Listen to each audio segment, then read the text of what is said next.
Salut YouTube, ça faisait longtemps.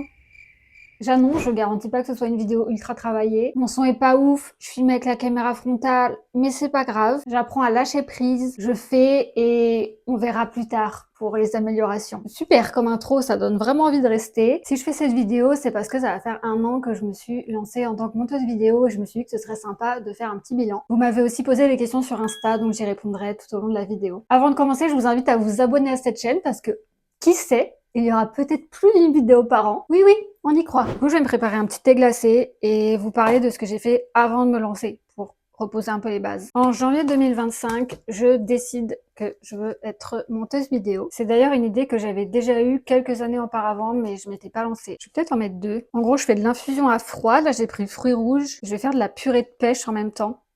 Et je vais tout mélanger, ça va être bon. Bref, je me suis dit, vas-y, je vais commencer à regarder des petits tutos. C'était sur Premiere Pro. Peut-être que j'avais craqué le logiciel, mais ça, faut pas le dire. Et je sais pas, c'était pas assez, genre. Et du coup, en février 2025, j'ai commencé une formation / accompagnement avec des modules différents, l'accès à un Discord, des lives, etc. Avec une partie apprentissage technique du logiciel. Du coup, je suis passée sur DaVinci Resolve. Et une partie prospection, donc comment trouver les clientes, comment se vendre. Cette formation, je vous en parlerai pas dans les détails, parce que perso, elle m'a beaucoup aidé à me lancer, mais je la recommande pas non plus. C'est contradictoire, mais j'ai mes raisons. Peut-être que je peux le mettre à infuser, hein, au lieu de... En tout cas, pendant la formation, je sens déjà que je suis un peu plus lente que les autres. J'ai pas mal traîné à suivre les leçons, et il y avait un contexte perso qui m'a freiné un peu, quoi. Et au final, fin août 2025, je sors mon CV vidéo, sur lequel j'ai passé des semaines. Si vous l'avez pas vu, bah...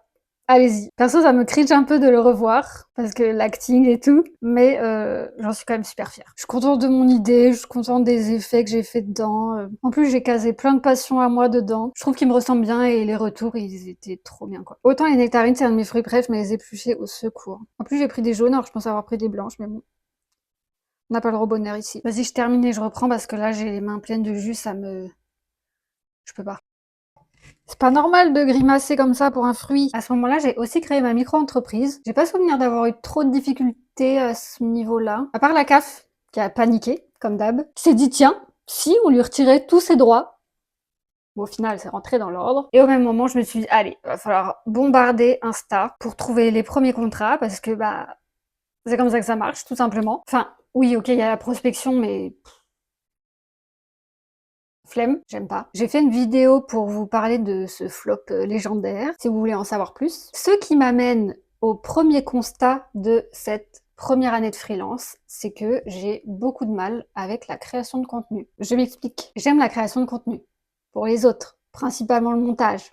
Sans blague. Par contre, pour moi, je dirais que j'aime ça aussi, c'est fun, mais le problème vient de la régularité que je suis incapable de tenir. Donc je me frustre et évidemment je ne peux pas atteindre mes objectifs parce que personne ne sait que j'existe ou je suis la meuf qui pop en story tous les 2 mois. Donc pour moi c'est un échec, clairement, de la première année de freelance. J'étais trop à fond dans mon truc, j'étais là mais oui ça va trop bien marcher, nanani. Et puis mon cerveau il m'a mis un stop, il m'a dit bah non meuf, t'es con. Je fais ma petite purée de pêche en attendant. Et pendant que je termine mon truc, je vais répondre à la question de Emma qui demande comment j'ai trouvé mes premières clientes. Et bah pour ma première cliente, je pense que j'ai tout simplement eu une chance de baiser. J'ai posté mon CV vidéo et 15 jours après, je reçois un mail de Niemesia qui disait qu'elle voulait se lancer sur YouTube, qu'elle avait adoré ma vidéo et que bah elle aimerait travailler avec moi. Genre le truc avait 300 vues et elle est tombée dessus, je pensais pas. Je sais pas si vous la connaissez, mais c'est quand même une big créatrice de contenu. Et quand j'ai reçu le mail, je me suis dit, bah c'est un scam. Turns out, c'était pas un scam. On a fait une visio, on a parlé du projet. Je trouve que le courant est super vite passé. Je vais volontairement rester floue sur notre contrat parce qu'il était un petit peu spécial, mais on a bossé ensemble pendant 3 mois environ à raison d'une vidéo YouTube par semaine. La collab s'est trop bien passée, genre je pouvais pas imaginer mieux, je pense, pour un premier contrat. Grâce à ça, j'ai été contactée par le producteur de Piquante, le podcast de Alexandra Guérin et Camille Faoudia, pour qui je fais un teaser par semaine. En gros, je reçois le podcast complet et je fais une petite bande-annonce. Ensuite, le même producteur m'a proposé un autre podcast pour lequel là, je fais tout.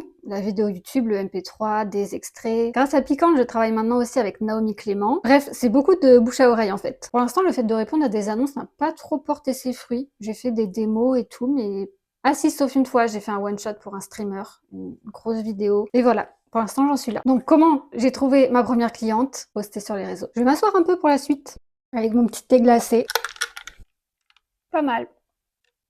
Ça sent pas trop la pêche. Oh, une Colette! Bonjour Colette! Au revoir Colette. Donc ensuite, Maxime me demande, est-ce que tu arrives à en vivre?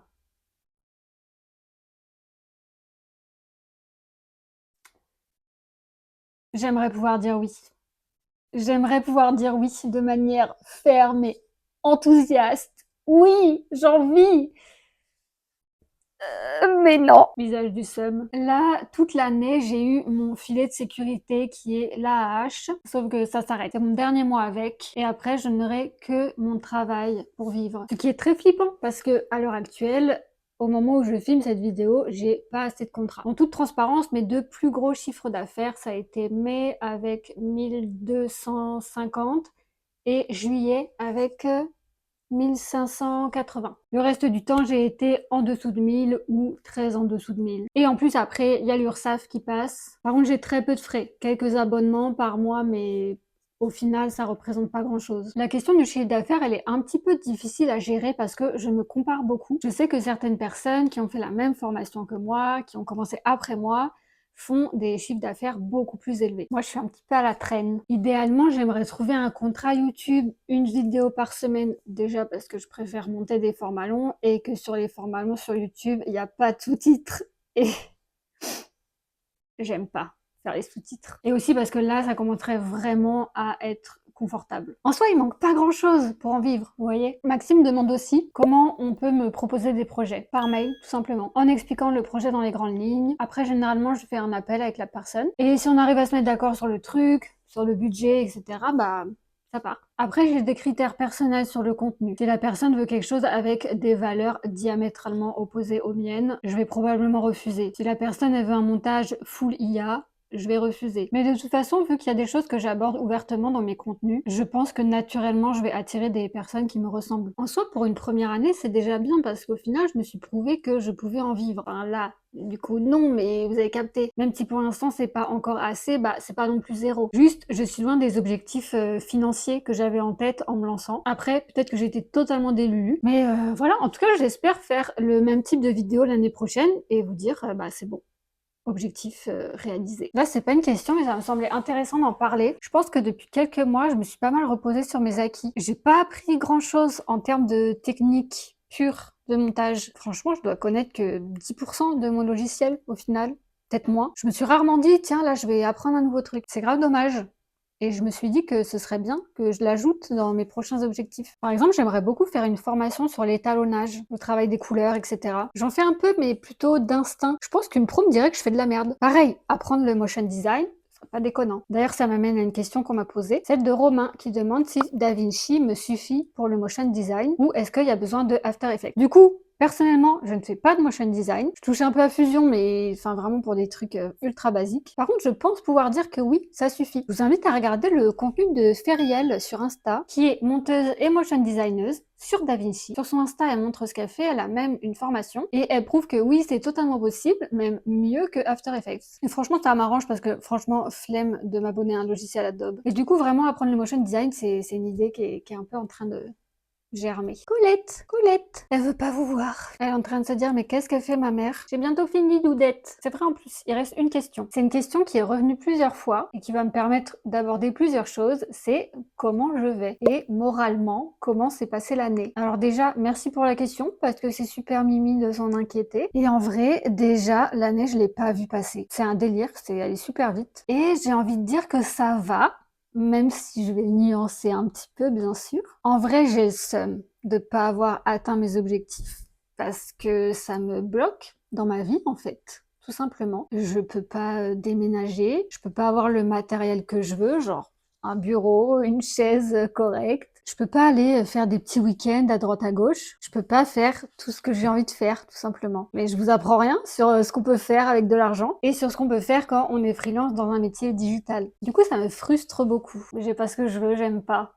Comme un gros bébé. Aussi, j'ai eu pas mal de stress lié à mon blocage sur la création de contenu. Genre, j'ai disparu plusieurs mois, mais je vous jure, je ne pouvais même pas faire une story. Ça me foutait une angoisse rien que d'y penser. À ce moment-là, je m'étais dit, bah tant pis, la création de contenu, c'est finito, plus jamais. Et au final, bah Voilà, mais ça a vraiment été long pour que je retrouve une petite impulsion, une envie. Je dis pas que ça va durer dans le temps, mais là, le mood est là, donc j'en profite. Et en même temps, à part tout ça, je relativise pas mal. J'aurais pu vous parler d'un burn-out que j'ai fait, ou du fait d'avoir réalisé que finalement, je voulais pas être monteuse, qu'une fois de plus, je m'étais trompée de voie, mais non.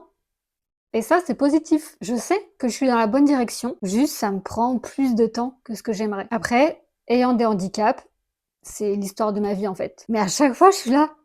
Ah bon? Oh, chiant quand même. C'est aussi positif parce que pour l'instant, toutes mes collaborations se sont super bien passées. Les gens sont contents de mon taf. D'ailleurs, histoire de flex un petit peu, j'ai fait une story à la une sur Insta où j'ai mis tous les avis positifs que j'avais eus. Ouais, j'en ai eu plein, ouais. Ça tient sur 2 slides. En fait, je peux tout résumer par c'est mitigé. Pas bon, mais pas cata non plus.